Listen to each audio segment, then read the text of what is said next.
Hi friends, welcome to யுஹாஸ் kitchen. இன்றைக்கி நம்ம கிச்சனில் பேபி பொட்டேட்டோ வச்சு கோதுமை பராத்தா தான் செய்ய போகிறோம். டெய்லி இட்லி தோசை சாப்பிட்டு போர் அடித்தவங்களுக்கு இது ரொம்பவுமே யூஸ்ஃபுல்லாக இருக்கும்.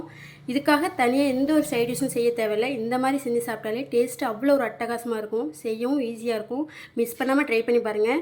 வீடியோக்குள்ளே போகிறதுக்கு முன்னாடி என்னோட சேனலை மறக்காமல் சப்ஸ்கிரைப் பண்ணிக்கோங்க. வாங்க எப்படி பண்ணுறதுன்னு பார்க்கலாம். 1 கப் கோதுமை மாவு எடுத்துக்கலாம். 2 நார்மல் சைஸ் பெரிய வெங்காயம் இந்த மாதிரி பொடியாக கட் பண்ணி எடுத்துக்கலாம். 2 பச்சை மிளகா, 2 கொத்து கொத்தமல்லி தழை, 3 பேபி உருளைக்கிழங்கு இது மாதிரி வேக வச்சு எடுத்துக்கலாம். 1 ஸ்பூன் இஞ்சி பூண்டு பேஸ்ட்டு, காரத்துக்கு ஏற்றப்பல மிளகாத்தூள், 1/2 ஸ்பூன் மஞ்சத்தூள், தேவையான அளவு உப்பு. ஃபஸ்ட்டு நம்ம கோதுமை மாவை பிசைஞ்சு எடுத்துக்கலாம்.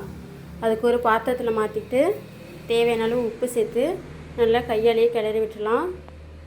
கிளறி விட்டு கொஞ்சம் கொஞ்சமாக தண்ணி சேர்த்து மாவை நல்லா பிசைஞ்சிக்கலாம். நல்லா சப்பாத்தி மாவு பதத்துக்கு நல்லா சாஃப்டாக பிசைஞ்சு எடுத்துக்கலாம்.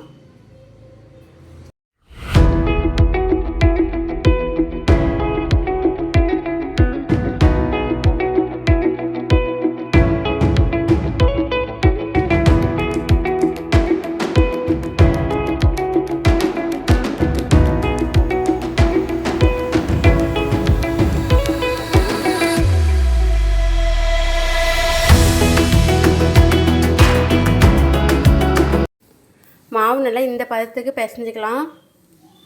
மாவு நல்லா ஒரு 1/2 மணி நேரத்துக்கு ஊறட்டும். அதுக்குள்ளே நம்ம ஸ்டஃபிங்க்கு ரெடி பண்ணிக்கலாம். அதுக்கு ஒரு பாத்திரத்தில் பொடியாக கட் பண்ணி வச்சுருக்கிற வெங்காயத்தை சேர்த்துக்கலாம். இது கூடவே பச்சை மிளகாவையும் சேர்த்துடலாம். கூடவே இஞ்சி பூண்டு பேஸ்ட்டையும் சேர்த்துருவோம். கொத்தமல்லி தழையும் சேர்த்துடலாம். மிளகாத்தூளையும் சேர்த்துட்டு 1/2 ஸ்பூன் மஞ்சள் சேர்த்துக்கலாம்.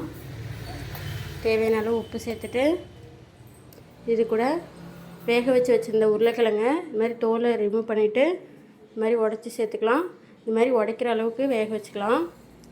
பேபி உருளைக்கிழங்கு இல்லைனாலும் நார்மல் உருளைக்கிழங்கு கூட எடுத்துக்கலாம். சேர்த்துட்டு இந்த மாதிரி கையாலேயே நல்லா பெசரி விட்டுடலாம். மசாலா நல்லா ஃபுல்லாக மிக்ஸ் ஆகிற மாதிரி நல்லா பெசரி விட்டுக்கலாம். இது கூட ஒரு 1/2 லெமன் இது மாதிரி புழிஞ்சு விட்டுக்கலாம். புழிஞ்சு விட்டு நல்லா கிளறி விட்டுலாம். அதையும்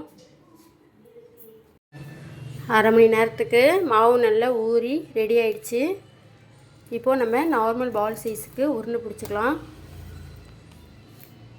இந்த மாதிரி எல்லாத்தையும் இந்த மாதிரி உருண்டை பிடிச்சி வச்சுக்கலாம். இப்போ நம்ம சப்பாத்தி கட்டையில் ஒவ்வொரு உருண்டையாக இது மாதிரி திரட்டி எடுத்துக்கலாம்.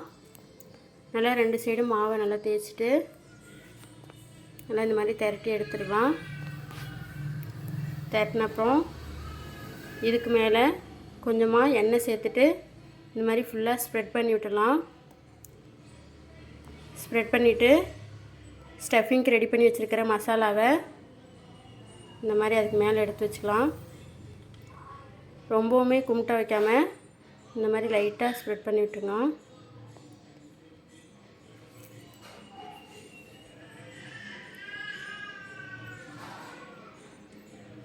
வச்சுட்டு இந்த மாதிரி ஃபுல்லாக கவர் ஆகிற மாதிரி க்ளோஸ் பண்ணி விட்டுக்கலாம்.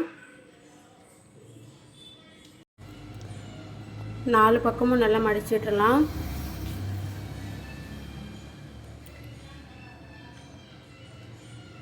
ஃபுல்லாக மடிச்சுட்டு அதுக்கு மேலே நம்ம கட்டையால் லைட்டாக ஒட்டிக்கலாம்.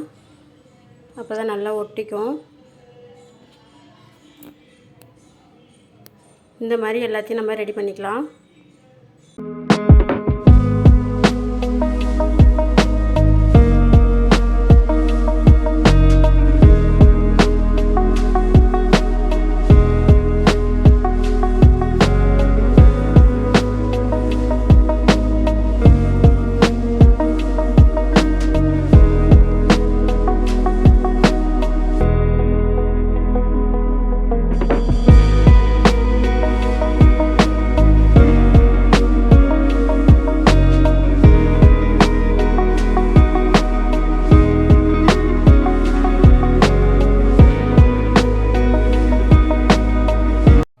எல்லாத்தையும் இந்த மாதிரி ரெடி பண்ணியாச்சு.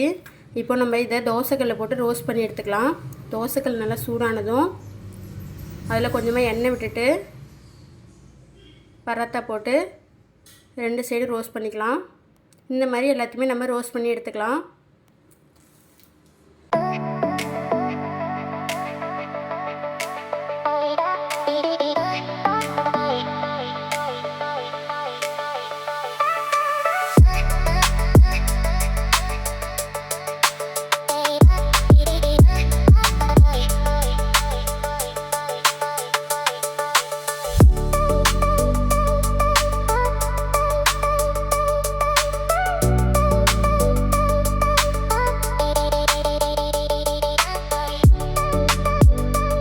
பராத்தா எல்லாத்தையுமே ரோஸ்ட் பண்ணி எடுத்தாச்சு.